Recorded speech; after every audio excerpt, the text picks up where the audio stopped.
It was the middle of the night when Alastor was rudely awoken out of his slumber by none other than Nifty. "Boss, boss, boss, boss!" She was jumping around like a rubber ball. Nifty. "There are a bunch of bad boys sneaking around the place. Yes, I'm not lying. Nifty. And you have to kill them. Yes, kill them all. Nifty." The radio demon grabbed the one-eyed girl by her throat, his thumb caressing her flesh as he choked her. Nifty, if this isn't serious, I will turn your insides out. Now, show me these bad boys. Okay? Quickly, the girl guided him into the lobby of the hotel.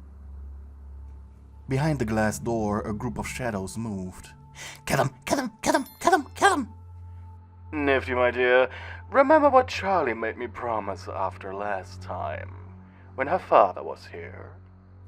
Nifty blinked and then let her shoulders hang. "Charlie made you promise to not kill no more, at least on hotel grounds, especially while she isn't there." Precisely, my dear. The door was kicked open by a rough-looking demon. He was just muscles with a small fire for hair. A simple rough demon. Nothing to scoff at in strength, but still simple and weak. Probably a sinner too. "Hey you, radio demon," he barked. "We have been looking for you," shouted another demon behind him. "Vox pays us good souls for your head." Nifty, my dear, when you tell Charlie about this, tell her I, Alastor, didn't even do as much as bite them. Understood? Of course! Now kill them! Shaking his head, with the smuggest of smiles, Alastor reached into the pocket of his pants. Now, Nifty, pay attention. I am not the one hurting them. Out of his pocket, he pulled a handful of sand? Do you always carry sand around your PJs, boss? Don't be stupid. I grabbed them before leaving my room. Without hesitation, he blew the sand into the room. Little Demon's eyes widened. There wasn't much power behind Alastor's blowing, and yet the stuff shot forward like bullets.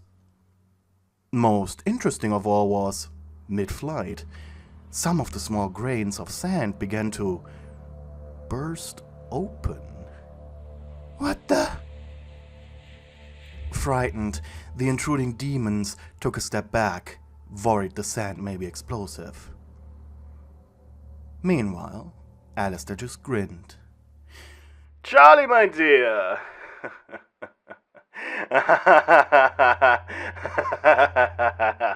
He laughed as if the daughter of Lucifer could hear him from here.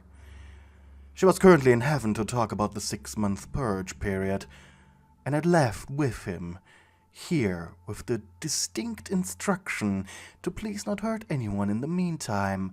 After all, any visitor at the hotel might potentially be a guest.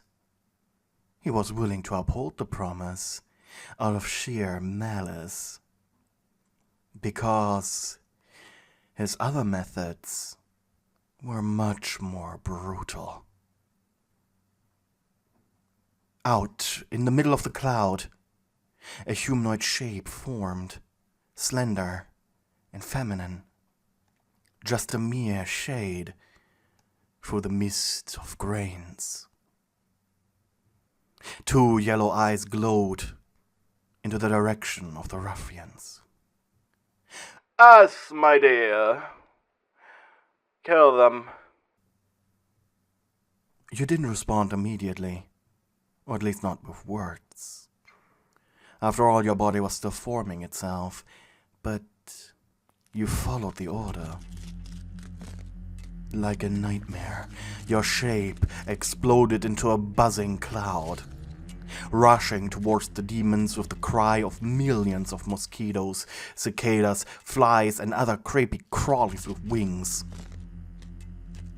The hooligans began screaming in pain and agony as billions of tiny sharp mouths sunk into their flesh, blood spewing, but quickly devoured by more insects. Wasps were stinging, mosquitoes were sucking, and flies laid eggs in freshly opened wounds. What's happening? Nifty giggled to try and stay calm. But then, What's happening? she said, excited, and ran into the cloud. She really tried to stay at Alastor's side, but her curiosity got the better of her after all. Unenthusiastically, Alastor called after her.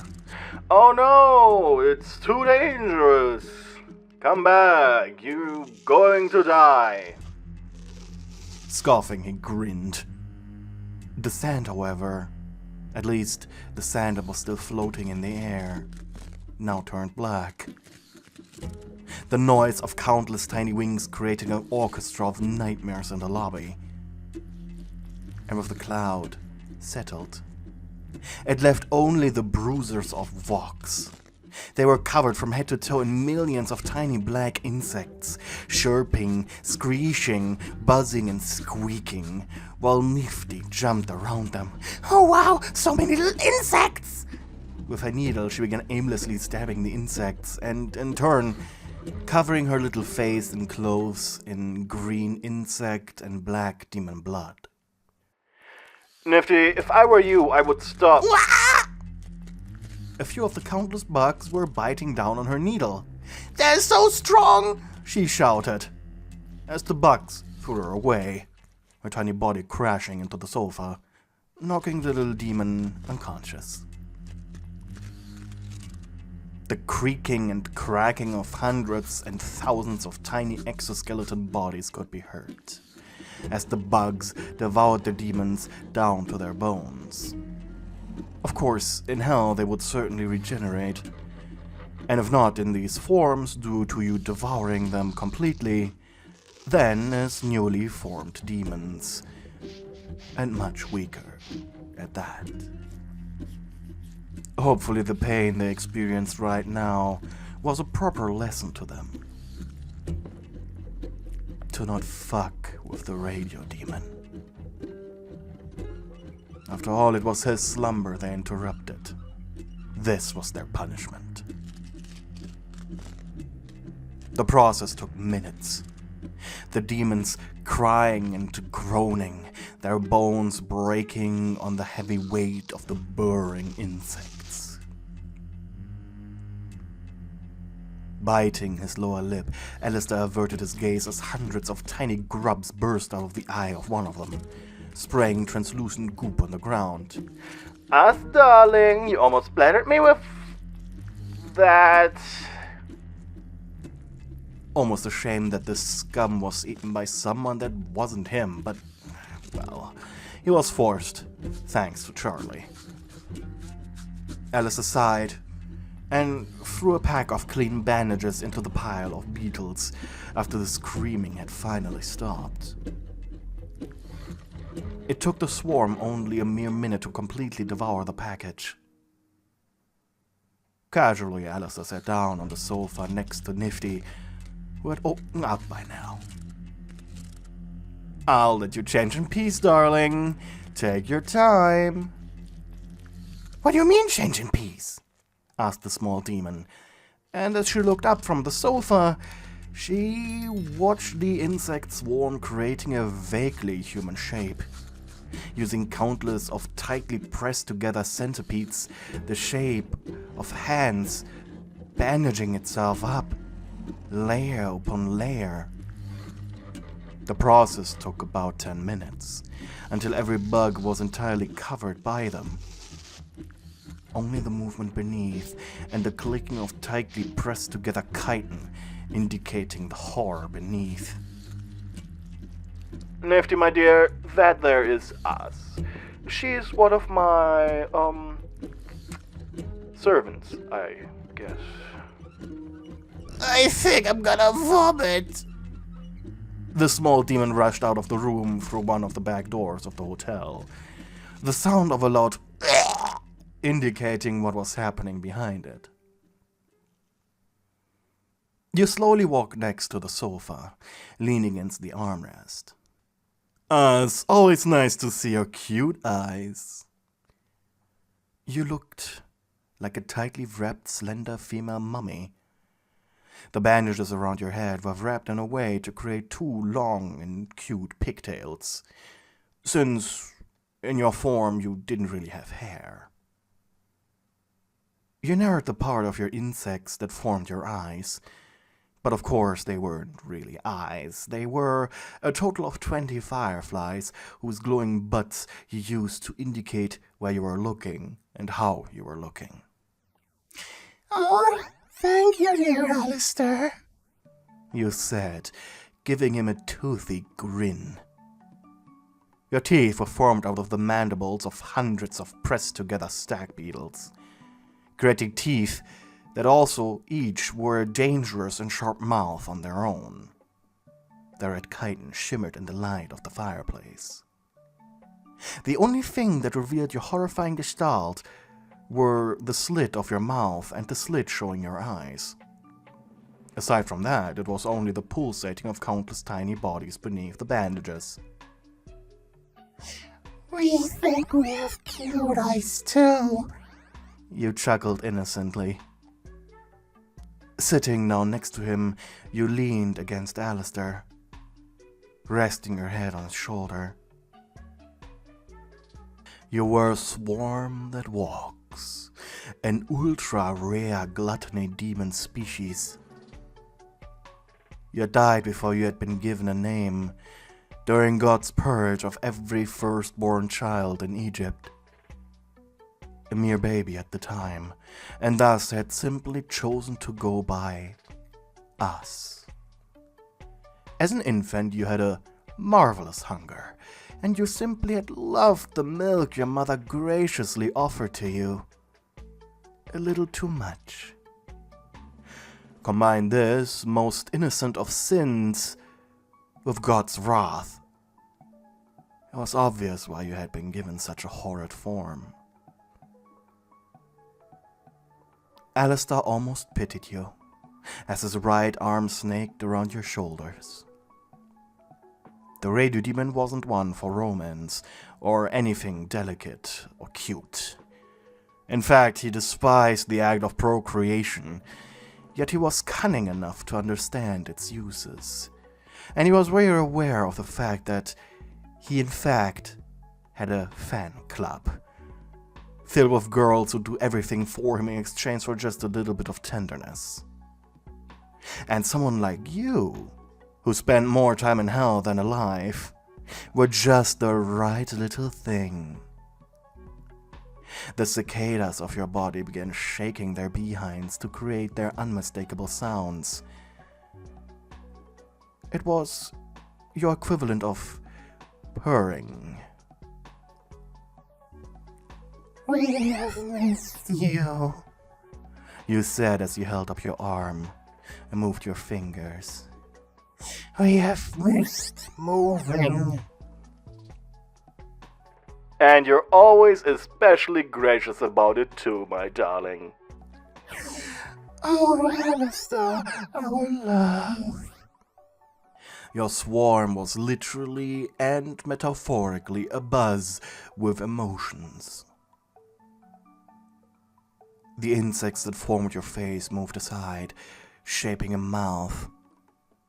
Gently you kissed his cheek, leaving behind a little bit of sticky gelée royale on his cheek. We apologize for that, you said as you swiped the white honey away from his face. He was glad no one was here to watch this. He'd never hear the end of it. It took Alastor some mental strength to not roll his eyes, annoyed. You had deals with Alastor. He never dealt with a swarm that walks before, though, So when you realized that each insect of your body had its own tiny soul, or at least a piece of your soul, it meant that you were rich. And frankly, no matter how hard he would have tried in the usual way, he could not control you with contracts. There were simply too many things of you that could sign one. Not to mention, they died rather quickly and needed to be replaced. Needing a new contract. Ugh, such a bother. So faking love was his only choice to control you, and in a way it was kinda fun, occasionally. Now, us. I'm sure Charlie will return soon, so I think it'd be better you scatter again. Alright? The sand grains, that haven't really been sand grains, had been millions of eggs, out of which you could burst from at any time. But we just started moving again. Mosquitoes beneath your bandages began flapping their disgusting little wings. Fine. I suppose we could keep you around a little while longer. Yay! Fancy! Ugh, what a bother. He hated your immaturity. Someone your age should not act like this. The door to the back rooms opened. There stood Nifty. She was a heaving mess, but when her eyes fell on you... Oh, your name is Us, right? Fast as lightning, she jumped on your lap. You're bugs! Filthy little insect, right? She held up her needle again, and you looked over at Alastor. You may teach her a lesson, but don't kill her. She's our maid. You snickered, and held up a finger. See this, Nifty? You said. The millipedes of your fingers chewed through the bandage, out of which then tiny beetles crawled out all over your body and the sofa. Nifty screamed and returned to stabbing and stabbing and stabbing. Slowly you guided her upstairs. Just out of curiosity, are you responsible for a cockroach problem? Maybe. He raised his brow. Only kidding. No cockroaches and isopods. They aren't part of me. As a matter of fact, you had a phobia of isopods. The little crustaceans gave you the creeps simply because, due to your nature of not being bugs, you had zero control over them. Same with spiders, though you saw them more as rivals as they actively hunted you. Holy shit, what's all the noise down there? Angel Dust groaned as he walked out of his room. He had a terrible day behind himself. He disappointed Cherry Bomb and didn't drink enough to get drunk. He stared down at Alastor and you, though from up here all he saw was a mummy. Al, I didn't think you had it in you. Oh, having a little girlfriend. He chuckled. You turned to face him, and your body buzzed with the sounds of more cicadas. Spider! You shouted, almost angrily, in fact. Well, spider, demon, sure, but... You pointed a finger at him, as you shivered. Normal spiders were fine, but spiders of this size? No. It amused Alastor to see a demon as infinitely powerful as you cower in fear towards a demon as useless and weak as Angel Dust.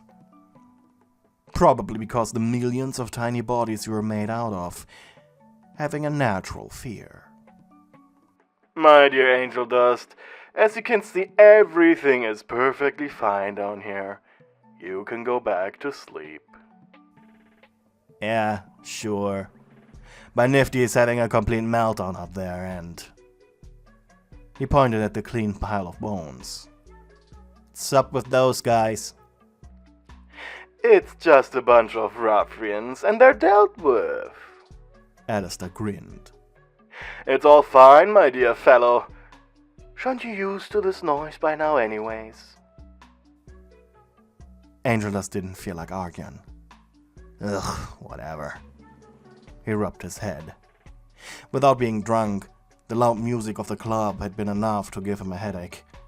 Was this the true meaning of going cold turkey and redemption? It almost didn't feel worth it. Fun, you two. Your bandaged head shot out from under the sofa seconds later. Is he gone? You asked. Really. With powers such as yours, you could have defeated that porn star in no time. Your eyes narrowed. And you could have easily killed those demons. You didn't need us. So why did you wake us up? I promised someone to keep the place tidy until their return. So I kept the place tidy. If I had dealt with them my way, there'd be smashed furniture, maybe a missing wall, and a lot of blood. You left nothing but bones, so there was more in the realms of what Charlie imagined. After returning to her seat next to Alastor, you asked, So are you living with that thing up there? Arguably. You're more of a thing, my dear. You'd puff up your cheeks if you could. We mean... Well, you're right. Without asking, you lied down on his lap. Alastor, we don't want to go back to sleep just yet. You complained. Using your bugs, you began forming larger breasts, hoping to attract him. Though, of course, all his sweet talk was lies. So this did nothing for him. He hated that he had to pretend so much with you. What did you have in mind, us? You grinned widely. The mandibles of the stag beetles looking like hundreds of tiny knives. We want to make love. You begged. Reaching up to his collar, he gritted his teeth. You were the only one who could talk to him like this. With how quickly your swarm reproduced, with how dangerous millions of tiny sharp mouths were. You didn't want to end up like your victims. And there are probably billions of inactive eggs left, both scattered on the floor, sunken beneath the carpet, and in his room. After all, he had only taken a handful. And not to mention, if just one inactive egg of yours was somewhere out there in the lair of hell, you'd be coming back far too quickly. Though you probably couldn't take the entire layer of hell yourself, you certainly could cause a lot of damage and definitely ruin his plans. So you had no other choice. In a twisted way, as submissive as you presented yourself, you were truly the one in control here, if you knew it or not. Fine. Let's make a deal, my dear. You will go back to sleep after you get your fill, okay? Eagerly, your mouth closed as the swarm began to realign itself.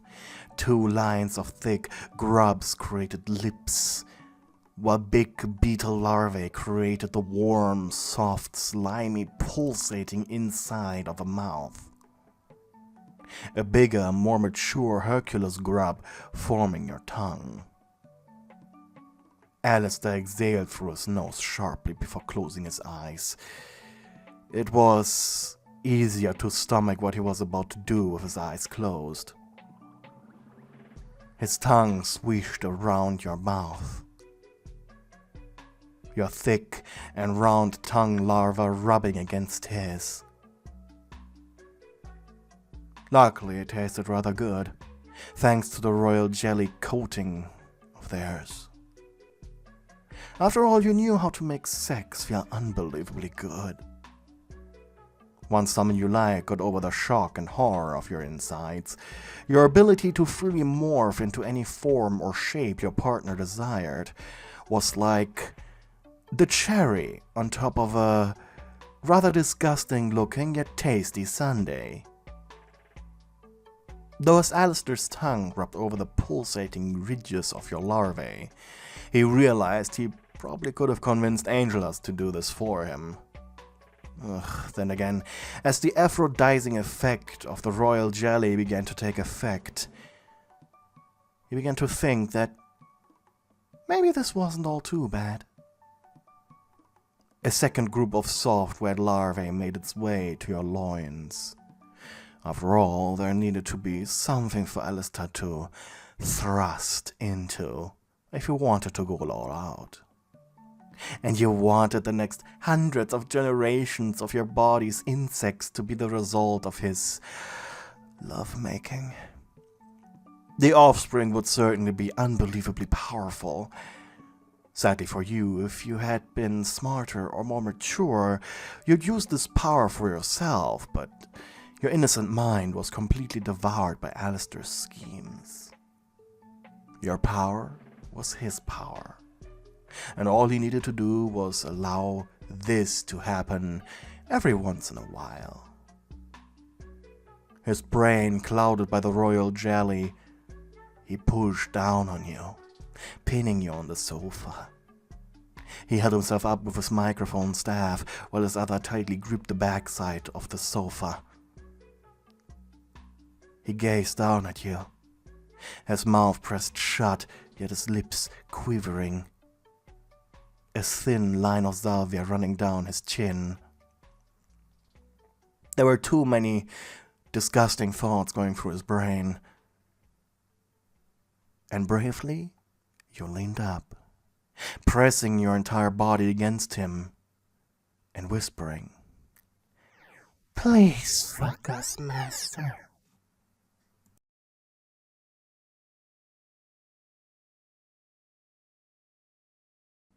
Special thank you to my lovely darlings, Spammy, Raylan, Deathhund, Melofia, Muffin, Aruna, Chloe Rokenmo, Chariot Bunny, D's Nuts, Nicodemus D, Cat Cove, Kea Abyss, Bit, Sleeptown, Hella, Nexrist, AJ Anime Girl, and Hopeful. Thank you, my darlings, for your continued support. It's very much appreciated.